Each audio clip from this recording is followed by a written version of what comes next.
York's classic rock, Q1043. Welcome to Maria's Mutts and Stuff. It's a very special edition because I have guests with me in the studio, not one but two, and they are actually physically here. I have Jeff Corwin, who is a wildlife conservationist, and we know him because we all grew up with him, and he grew up with us many, many, many years being on TV and promoting wildlife. And Josh Fox, who is with the Brady Hunter Foundation. He is the CEO and the founder of it. And together, Extraordinary World is their new show that's coming to CBS in January. Half hour on Saturday morning, educational. So welcome, first of all, for being here.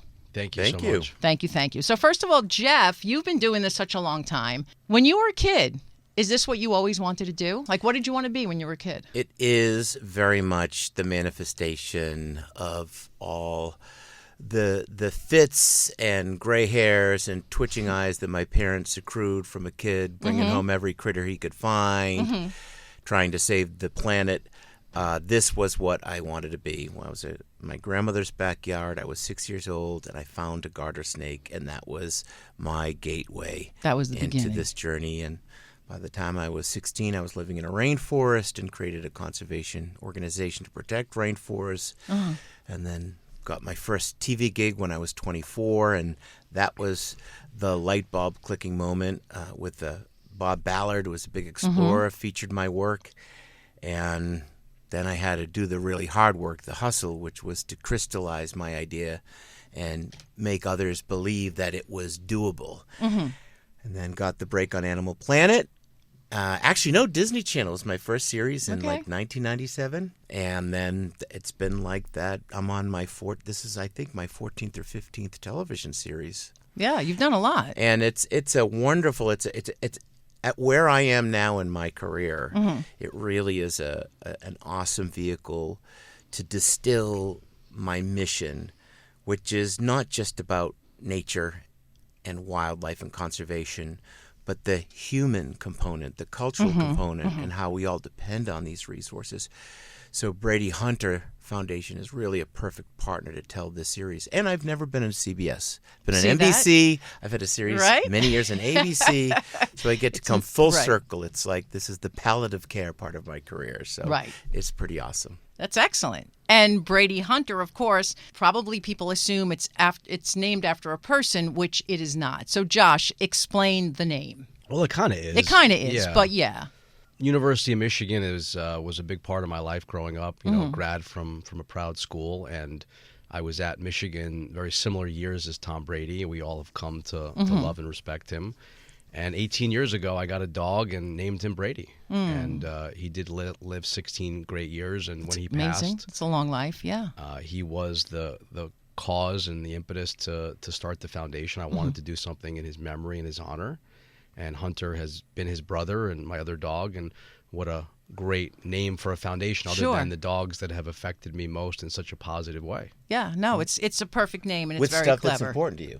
For sure. Right, that's your mission, so it's a beautiful... It's perfect. It's the perfect umbrella. name.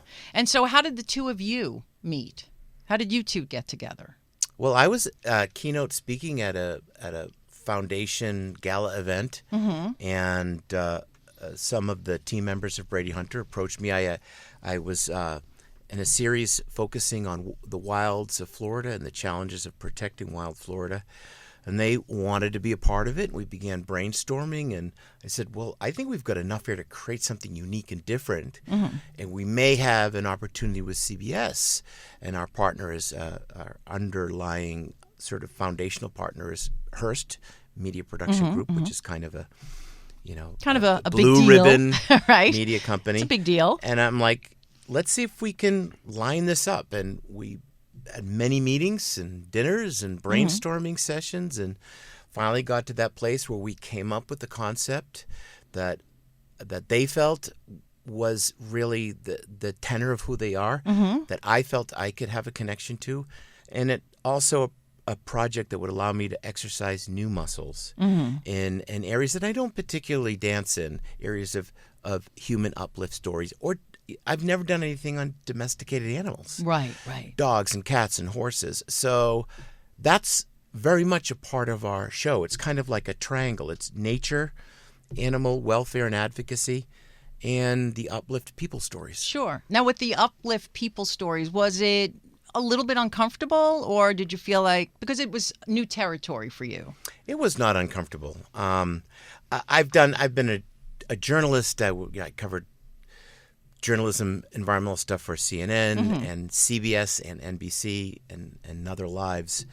So it was not a hard thing for me to do, but it was also refreshing for me. It was something different. Yeah. If you said, hey, let's do something on alligators, well, I can guarantee you I've been doing alligator stories for a very, very long time. Sure. Been to Australia 65 times to do something on wilds in Australia, which is great.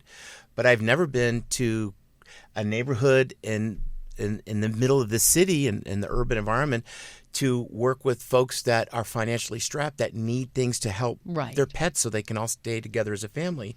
It was a Brady Hunter project, which through the craft of television and creativity of production, we're able to turn that into a really compelling story. And what's wonderful about these episodes, it's kind of this balance. It's a plate. You have the protein, you have the vegetables and the carbs, and you get the animal story, and you get the people story, and you get the nature story.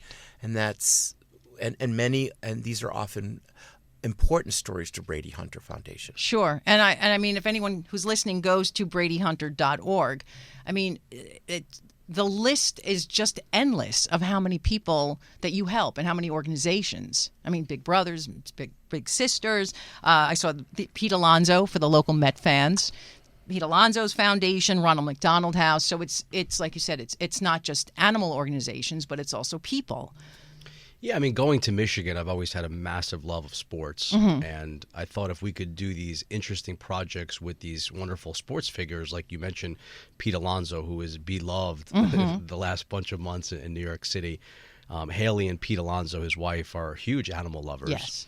Yeah. And they came out with this incredible announcement in the beginning of this past season in baseball where for every home run that he hit, they were going to donate $1,000 to animal shelters.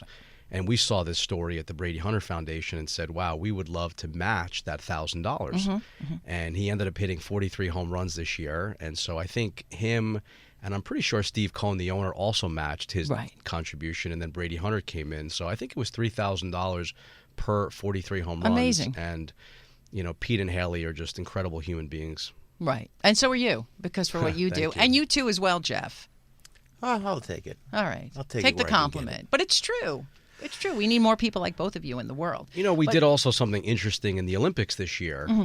We saw the men fighting for the gold medal, and a lot of them have foundations that help children. Right. And so we reached out. We started with Bam Adebayo, who's the star of the Miami Heat, and they connected us to other players like Stephen Curry and Joel Embiid, and we ended up donating money to each of the foundations of the NBA gold medalists as they won the gold medal. And I don't know if you know this or your listeners knew this, but the gold medal was won on August 10th, 2024, which is 8/10/24. And those were the exact numbers that Kobe Bryant wore throughout his career. Like, what are the chances? Oh, I didn't realize that. It gives you the chills. Yeah, it does. You just gave me the chills, actually. The exact date that they won the gold medal this year in the Olympics was the exact numbers that Kobe Bryant wore in his career, 8, 10, and 24. So in memory of Kobe, we ended up donating $24,000 to each of those foundations. Wow. And literally just last week, we were out in San Francisco with Stephen Curry, who's, one of the biggest stars on planet Earth. And they did the Curry's Christmas, and we were out there supporting them in that That's wonderful. endeavor. Yeah. I still have a chill from that, by the way. But Yeah. that's really wonderful. Well, let's talk about Extraordinary World. So I was lucky that I got to see the first episode, and I love it. And, the first episode takes place with the South Florida Wildlife Center. A great group that I've worked with many times over the years. Yeah. And is that what made you decide to do the first episode there? Well, it was, again, that serendipity and cross-pollination opportunity, which is Brady Hunter. Worked with them in providing an ambulance for their work in animal rescue. They get tens and tens of thousands of calls every year in Florida as wild Florida disappears to make room for the 2,000 people that move there every day. A little piece of nature goes away forever. And the casualties of this are the animals. So we got to be a part of it. And what was fun about this is we got to focus in on those charismatic endangered or imperiled species Sure. like gopher tortoises and burrowing owls, but got to highlight the plight of creatures that are everyday, Right. that we kind of look beyond, but we don't realize are a part of the wild fabric. Sure. Like squirrels. Like squirrels. I was going to say, So feeding we had squirrels. the squirrels to talk about. Even something as people could say, well, why would you want to save a squirrel? Well, squirrels are integral in seed dispersal course. and being an important resource for birds of prey Yeah, and all of sorts of course. animals. So that was a great experience to have in Florida, and then have that launch into this amazing story, the human component, about a woman who has dedicated her life and her expertise as a therapist saving animals, farm animals that have been brought to the brink, that have come to the end of the road, Right. heading off to slaughter. Yeah. She rescues them. A horse burned in a Yeah, barn that fire. one also gave me chills. That made me cry, to tear up to see that horse. It was hard. I mean, but happy for him, but it was heartbreaking. Yeah, but that horse survived Exactly. beyond what anyone thought it could, Right. and lives a quality, healthy, Absolutely. happy life, and works with soldiers that have Yes, PTSD. PTSD and which trauma is from war. amazing. Yes. And so we can find these stories. Brady Hunter has this great beach cleanup program with their partners down Mm-hmm. there. And we got to feature that and really tell the story how plastics, Right. we collectively dump So much. 10 Yeah. billion pounds of plastics into our oceans every year. Mm-hmm. One plastic water bottle, which gives you an hour of hydration, at best, will spend 200 years in a landfill. How does that impact nature? How do we fix that Right. and change that? Yeah. Yeah, and it's interesting about the water bottles, because I always think about that when you see trash just in the street, and people don't realize like that will eventually wind up in the ocean, in water somewhere, or it's going to wind up in a landfill. Or it's not, end up as yeah. microplastics. And, Yeah. and Josh and I, we were walking on the beach doing the segment, and I was like, holy crap, just picking up the sand and looking. What look like beautiful, perfect jewels of sand are little round bits of facial scrubs and cosmetic scrubs, and the individual round shapes that come from insulation and Yeah. stuff like that. You can never get that out. Exactly. And so now Yeah. all of that stuff has not only made itself a part of the substrate of our oceans and the coasts of our oceans, but now has become a part of the building block of nature, the trophic steps that takes energy from one life form Right. to another. That plastic goes with it. Mm-hmm. So 70% of all our marine birds, whether you're in Chennai, India, or you're in Bar Harbor, Maine, or off of Costa Rica, has plastics in it. Right. And these are very complex, nuanced stories that are kind of sticky, but we can make it very transparent and very compelling through a series like this. Absolutely. And you also make it very, what word is it? Well, Fun. you make it fun, Yeah. but you also make it for the civilian, and also for somebody, like, you don't need to be a genius to understand it. It's educational, and Well, it's I'm obvious. certainly not a genius. I actually flunked science in high school, so I'm Well, and look where you ungenius. are now. I know. Right? For that teacher who flunked you. Do you know what Jeff Well, is doing I now? would say I flunked myself, All right. but Okay. Well, see, that's... in the end, I ended up doing very well in science. Yes, which obviously yes. But I think the fact that it's the show, and I don't mean it's like it's simple, but it's simplified. So anyone who's watching understands, and it's just very relatable. And It's supposed to be inspirational. It's And it supposed is to inspirational. inspire you. Yes, to Not go- scare you. Not you at see all. those commercials and you hear that, I the know. eyes of an angel, and you Right. you grab your tissue and you just you but want it. we yes. want you to enjoy the journey. It is. It was 'Cause very if we enjoyable. fail at entertaining you, Yes. we won't do well as a series, and we won't be able to tell these stories. So we want you to feel like you're the sidekick adventure companion. Yes, like we're on the this adventure journey. with you. So, and actually, when that episode last night was done, I wanted more. So, tell me, how many episodes is in this first season? We have over 20 episodes Okay, that we have planned. It's yeah. a full season. Yeah. it's a full season. Okay, and it's premiering January 4th. It is. Right, that's a Saturday, so it's a perfect way to start off Yep, the new year. 11:30 on CBS, I believe, Yeah. or something like that. Right, Aaron? Around there somewhere. Well, What? check local listings. Check yeah. your local Yes, listings. when the time comes. Can you? Okay, of the 20 episodes, is everything shot yet, or you're still No, working not on at all. it? Oh, okay. We've shot we've shot 4 or 5 of the episodes. Okay. We just did a great episode in New York Mm-hmm. on sea turtle rescue, which I bet you when you think of all the things that come to mind, and elegant and fancy Hamptons, New York, at Right. Sag Harbor, Right. what does not come to mind is endangered sea turtle rescue, Ground Zero. Right. So we reveal that story. We work with Brady Hunter Partners in an amazing animal shelter story.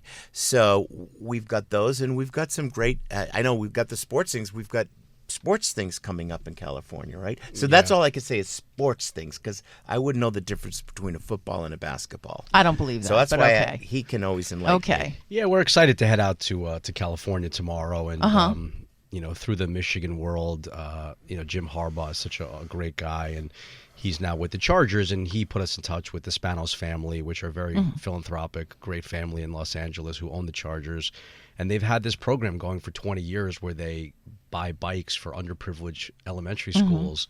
And in recognition of the 20th anniversary of this program, we are creating 400 bikes. We're going to be assembling them and then Nice. distributing them to needy kids in Los Angeles. And it's called the Chargers Bikes for Kids program. And so That's wonderful. we're excited about that one. And, if your listeners don't know who Dr. Quan Stewart is, I mean, he just won this past year. I know who he is. Okay. CNN Hero of the Year award, and just a wonderful guy who gives his time to help homeless people in Skid Row and treats their animals for free. That's amazing. And he was the first person ever to win the award who took the money he won and distributed it among his other participants. Yeah. That's. I mean, that's many a people. true hero. I don't think anyone else has ever done that. That is a true hero. So we're doing a project with him, and then Dr. Evan Anton, who has won this Sexiest Vet of the Year award for a few years. Yes, I interviewed him many years ago. I think it was People Magazine's Sexiest Vet. It was. He was a very good guy. He's an it was incredible funny. guy, You and know, yeah. I've spent a lot of time with Evan and Quan, and they're best friends. And we're just the team that we've assembled for this show and for these projects are just all-star people who Yes. truly care about the environment, truly care about people, and truly care about animals. And Jeff and I, have hand-selected these people, and it's just an all-star team. Yeah, no, it sounds like it. And you talk about the Chargers. So I could see someone say, like, Jeff, Chargers basketball, what is that connection? It's basketball, right? Chargers. Football, that's okay. Football, That's okay. right. I can tell you. all Well, right. the connection It's all right. is they are building bikes so kids can be Exactly. outside. That's right. And when kids are outside and then they're connected to nature, they don't have this nature Right. deficit disorder, which Right. is a real thing. Yes. Denying children the chance to explore, discover, scrape their knees, get a Right. magnifying glass, watch a pollywog turn into a froglet, Sure. exercise their future scientific conservation muscles. Yeah. So I'm excited about that because that is a launch into a very serious story about restoring California condors. Right. I've said this numerous times. You can't protect what you do not love or appreciate. You will not appreciate it if you don't get that introduction. Right. So we make that connection with this project. Yeah. And you are also not limited to just the States. Well, you have some episodes. Yeah, you guys have some Africa stuff. Well, I know you're doing you, in South right. I Africa. know that Brady Hunter does things around the world. Yeah. Will some of the episodes We're- go out of here, or Possibly. I mean, I Okay. think we're thinking and dreaming of season 2. That would be nice. But we are in 14 countries, Brady Hunter, and we literally just finished up building our own airplane in South Africa. Wow. That is the Brady Hunter airplane that goes out to stop poaching of rhinos. And we met some great group in Africa that has this AI technology that puts AI collars on rhinoceroses and Wow. elephants to track these elephants. And it's been amazing at protecting them. We met these great group of ex-military people in Africa that are using drone technology to help using military tactics to prevent to poaching. save them? Yeah, yeah. Wow. We have a spay and neuter clinic in both Bogota, Colombia, and Indonesia that is controlling the pet population. And I was thinking about Bob Barker recently, and what a pioneer he was. He You know, was. I love that show growing up, and I Yeah. would watch it all. I would like get sick on purpose and stay at home. Stay home so you can watch it, right? To watch The Price is Right. And It's a great show. you know, it was like he used to say every single episode, please Yes. spay or neuter your He animals did, to yeah. control the population. And it has to start there. Like, you know, Jeff, you tell your story about the one cat. Yeah, one cat, one. So I just did a documentary called Mission Rescue Expedition Hope. It could be Expedition Rescue Mission Hope, one or the other. But where we go out and we talk about how the Everglades is the dog dump capital of the world, where people abandon these animals, Really? 30,000.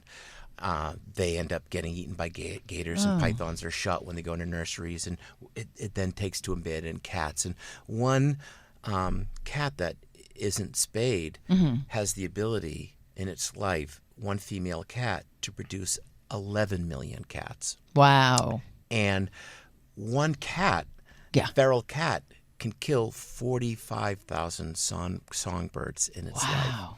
And we have 3 bird extinctions that are directly connected to feral cats.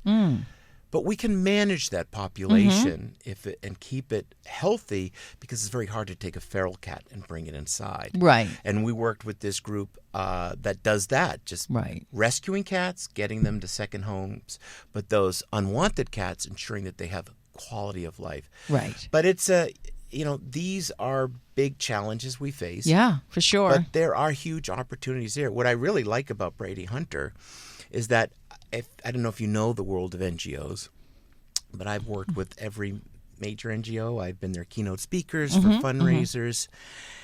And they have so much money, which is so wonderful. And they have all that money because they often don't spend that money. And when they do Right. it, they make it very hard. They have Right. these huge layers of bureaucracy.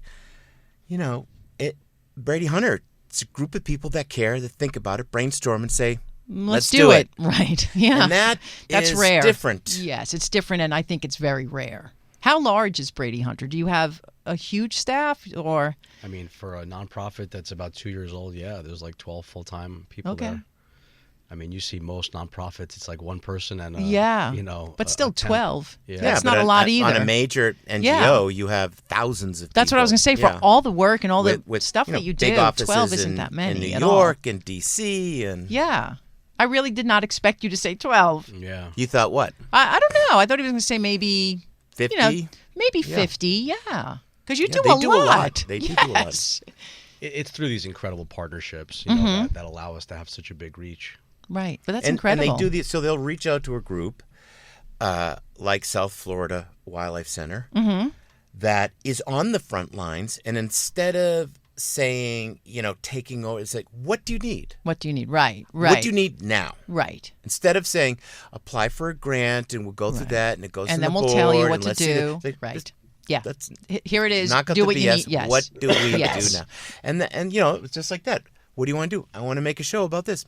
All right, Okay, let's do it. let's do it. All right. Yeah, yeah. Let's do well, it's why it's very rare. You're a very rare person, Josh, but a very good person. You know, tomorrow isn't guaranteed, and so it's really about what can we do today. Right, right. But many people don't have that attitude, I think. Right, Jeff? I think I've made a big discovery in my life, and that is the greatest obstacle to achieving conservation, achieving change, actually moving the dial is a sense of feeling powerless, to feel like you do not have inner power that you can exercise.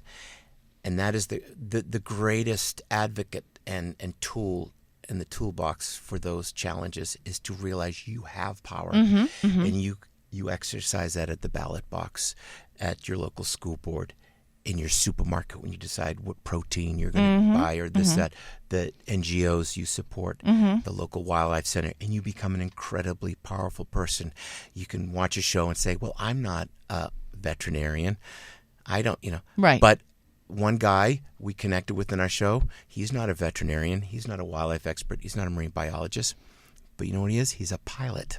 And he has a plane. Right. And he And donated his plane, and he picked up 32 endangered sea turtles and flew them to the New York Marine Rescue Center from the Sea Turtle Hospital at the New England Aquarium. He was a part of that front lines war to save a critically endangered group of sea turtle species. Right. Yeah. No, it's true. I mean, I think it's the same as, because some people always say, well, I'm just one person. Well, I want to get a dog. Well, you know what? If you rescue one dog, it saves 2 dogs, right? Or if you don't you don't have to rescue a dog, right? Yeah, I mean, we're getting people to foster dogs. That's They'll, great. Just take them in for a couple of weeks. Yeah. But it's amazing. Like, the conversion is, if you do foster, a lot of times they do adopt that dog. Yeah, you're But failed foster. There's Yeah. lots of groups. I mean, I found this group in Los Angeles. They literally walk dogs in the parks in Los Angeles. Like, they'll literally walk 50 dogs at a time. Wow. And sometimes it's just getting the dogs out and getting Of exercise. course, But sometimes they literally have people approach them and they say, is that dog available for adoption? Yeah. So it's a double positive. Like, they walk the dogs, give them exercise, give them fresh air, and then give them a chance to be adopted while people see them. Right. Yeah. And you're right. And it just takes, it's just more proof that you can do it as one person. It's not, it's like you said before. You know? And in the end, as anyone who knows who has a deep connection to philanthropy, and we've all experienced this, when you give, you really get. You get, of course. You know, it's a great reward when you feel like you've done something good and you've helped someone out or you've helped an animal out. It can forever change your life. Yeah. And provide your own. So when we save the world, we're not only restoring wild places and endangered species and imperiled pets on the brink, but in the end, we give ourselves redemption. Sure. For all the awful things we've done. You to don't our do planet. awful things. No, but I mean, but as a species, you feel good. yeah, but it also makes you feel good. Yeah. When you do nice things for people, it makes you feel good. Do you know the starfish story? No, tell me. Do you know the starfish story? I don't. Okay. Really? Do tell, Josh. It's a fable. It's a story, but it's literally everything we were just discussing, and it's been with me for decades. It's the story of 2 people walking down a beach. They turn the corner and they see tens of thousands of starfish dying on the beach because it's warm and they can't get back into the water. Okay. And they're horrified that all these starfish are dying. And one person goes down and throws a starfish into the water, throws another starfish into the water. And the other person says, what are you doing? He says, I'm saving starfish. He says, but there's so many, you can't possibly save them all.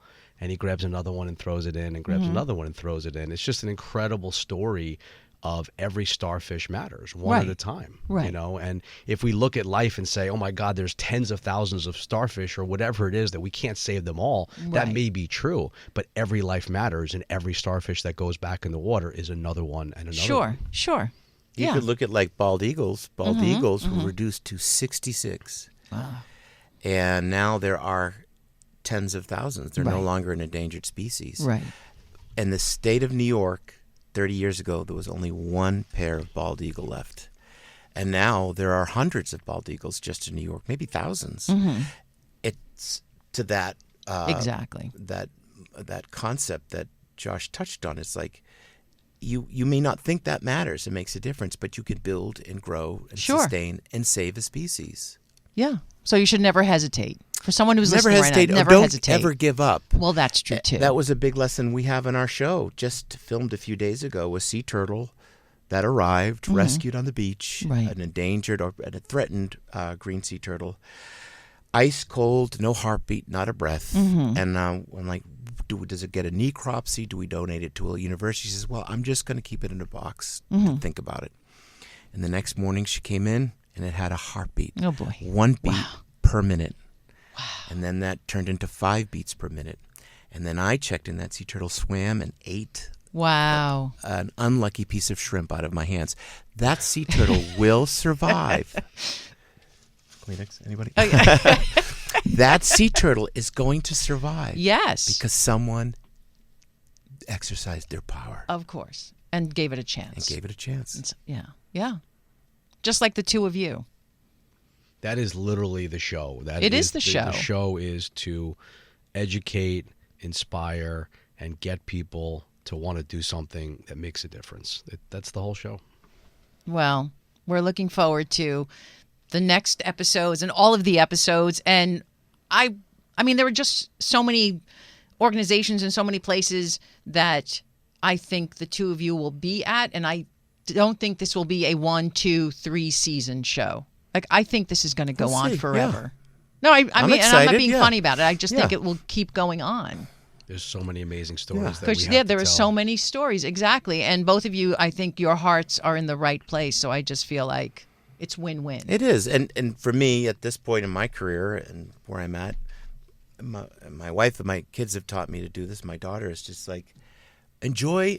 And today it's like, instead of overthinking about what are we going to do tomorrow and this, which inevitably you will do, to take stock of today. Like last night I went to bed and I slept hard. I'm like, this was a great day. We launched our series. People got to see it. We're on the precipice of success and pioneering this new concept. So it's just, I can't wait to see what's going to come. But I'm really happy with what we've done so far. Well, that's great. And we're really happy that you're doing it. So, Josh, does Brady Hunter take donations if someone's listening and said, you know what, they do such amazing work and I want to do something? We haven't to date, but the goals that we have will require us to start doing that. And we just decided recently that we do want to take donations because there's no way that we can continue to self-fund this thing with the goals that we have. Right, you know, like, right. So, it's bradyhunter.org, and, we really need support from the public, from volunteers, from donations and things like that. So whatever you can do, even if you can't donate, like we have a volunteer part of our website where we have hundreds and hundreds of people. We have what I love the most is we have these big corporations now that are working with us, and they're allowing their employees to come out on a group level from a corporate standpoint. Bloomingdale's is working with us. They donated stuff from the stores, and they came out with employees to one of our events recently. Target, I mean, major corporations that are understanding the social responsibility and wanting to teach their employees about how to give back. Like, this is the big thing that Brady Hunter's been getting, is these corporate sponsors that have been giving their employees time. Yeah, no, that's big. That's big. Yeah. So bradyhunter.org. Yeah. So thank you, Josh Fox and Jeff Corwin. Extraordinary World, premiering January 4th, 2025. Saturday morning. Check your local listings. Soon. Coming very, very soon. Thank you both for being here. I'm so excited to have met you, and I look forward to all of the episodes coming. I can't wait. Thank you very much. Thanks for all you do. Thank you. Thank you. New York's classic rock, Q1043.